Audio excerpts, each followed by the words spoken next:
well. Happy Father's Day.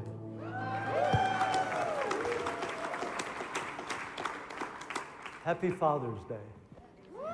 Amen? The Father. Our Father. Who art in heaven, hallowed, to be praised, to be blessed, to be honored is your name. Amen?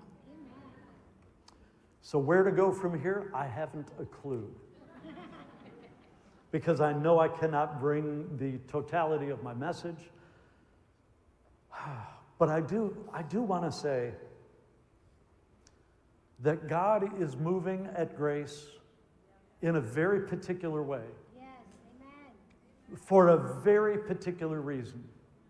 He's not just moving so Christians can come together and have a party. Now, I will tell you, today's party has been a blast. It's been good. But if this is all it is, then we're missing it. He wants us to have an encounter with Him so that we can take the encounter with Him everywhere we go. Yes, that's right. Come on now, amen? And reach the people that we can reach. Not just have an encounter, but be the encounter. And I don't know what you're expecting. I don't know what you came expecting. Maybe you came expecting a Father's Day message. Well, I didn't have one of those anyway. Maybe you came expecting just whatever you get when you show up at church. Just a check the box.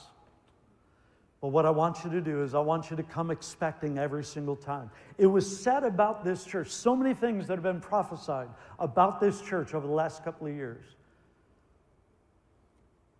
And one of them sounds like a prideful statement, and if you think it is, you don't know my heart.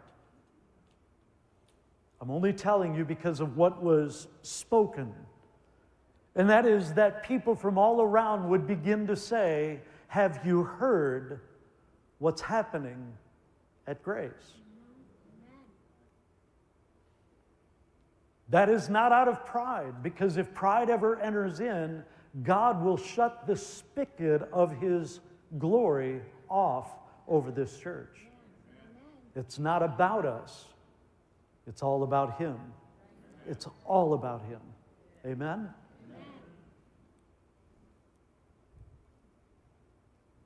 But what I want to know is, what did you come expecting? What are you expecting? I want to see the face of Jesus when I walk in this room. I want to know Him better when I walk into this room. And yes, I can do that. I can do that in my office, in my car, in my home. I can do it as I walk down the street. I can do it sitting in my backyard. I can encounter Him anywhere. But I'll tell you what, you don't get what we got this morning gathering as a church in any other way than in gathering as a church. You don't get that any other way.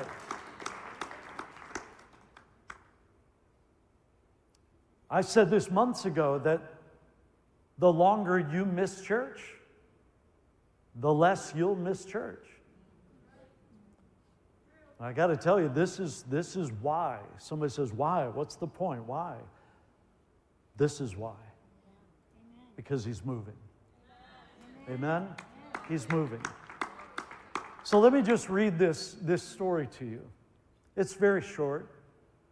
And honestly, I'm not going to go into all the detail. I'll just kind of leave it with a few thoughts. But it has to do with expectation. What do you expect? What do you expect when you walk into this place? What do you expect when you sit down at the feet of Jesus and spend time with Him? What do you expect? Do you expect anything? So the story is this. The fields were parched and brown from a lack of rain, and the crops lay wilting from thirst. People were anxious and irritable as they searched the sky for any sign of relief. Days turned into arid weeks. No rain came. The ministers of all the local churches called for an hour of prayer on the town square the following Saturday. They even requested that everyone bring an object of faith for inspiration. At noon on the appointed Saturday, the townspeople turned out en masse, filling the square with anxious faces and hopeful hearts. The ministers were touched to see the variety of objects clutched in prayerful hands. So many Bibles and crosses, even an unrecognizable pendant or two, probably of a patron saint of rain. When the hour of prayer ended, as if on command, a soft rain began to fall.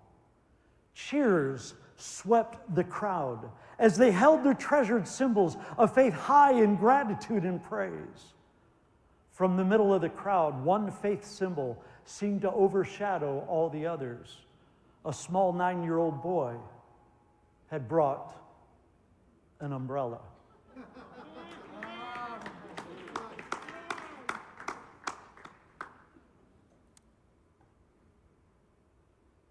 Bibles, trinkets, crosses. But what are you expecting? See, here's the thing. I'm fully aware of the fact. Over the last couple of years, a lot has changed in this church. I'm painfully aware of the fact that people have decided, can't go to that church anymore. You never know how long it's going to last.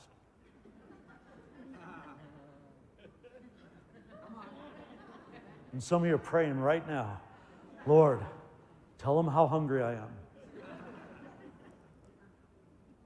I'm very aware of that. I'm very aware. But I also know that any time you pursue God, there will be a price you pay. Yes, come on. There's a price you pay. It might be comfort. It might be time. It may be a whole host of things. It might be the attitude of people toward you for going to a crazy church with a white pastor. I'm working on it. It's summer. I'm working on it, okay? And that may be the price you pay. The rolling eyes of people that hear that you go to a church that does what they do. There will be a price to pay, but I'm telling you right now, it's going to be worth it. It already is worth it. Because I want the move of God in my life. Don't you? Don't you want the move of God in your life? Don't you want everything that God has for you? Come on, really? Don't you? It's not about ticking a box. But it is about your expectation. What are you expecting? Did you bring an umbrella? We're believing God for rain. Did you bring an umbrella? Now next week, chill, all right? Not literal. See umbrellas all over the place. But what did you bring to this gathering that identifies your level of expectation? Obviously, most of that is right here. It's right here. I'm not going to church anymore. I'm walking into an encounter with God. Yes. Amen? Amen? And I think we had that this morning. Can you say amen? So happy Father's Day. Is there anybody hungry here? I just know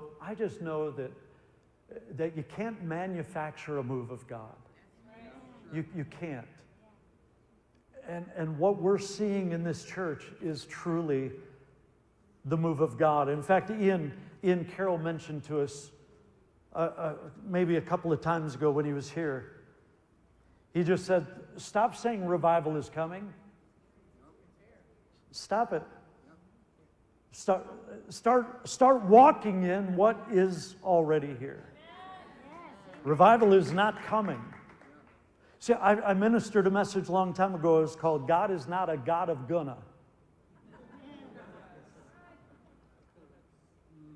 Think about it. Everybody, well, God's gonna do, God's gonna show, God's gonna. He's not a God of gonna, He's a God of did it. Doing it. He's here. Amen? Amen.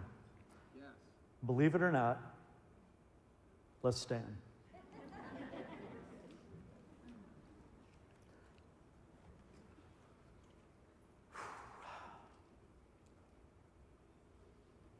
He's a good God. He's a good, good Father. Amen? He's a good, good Father. One of these days coming up, I will minister on the power of expectation, because it's all in here. One of the things that I spent a lot of time thinking about is, when Jesus came to Peter and the other disciples, and he said, "Who are people saying I am?" Well, some say Elijah, some say John the Baptist, some say this, some say that. But then what did Jesus say? He said, yeah, but wait a minute. What are you saying about me? It doesn't matter what Pastor Jerry says about him. It matters what are you saying about him. Amen? I believe what God showed me in that statement was this. Confusion will always diminish expectation. Confusion will always diminish expectation. So if you're confused about who He is, it will affect your level of expectation. Let's press in deeper to who He is. Amen? Amen? In the coming days, we're going to press in deeper to who He is. Who He is. Who do you say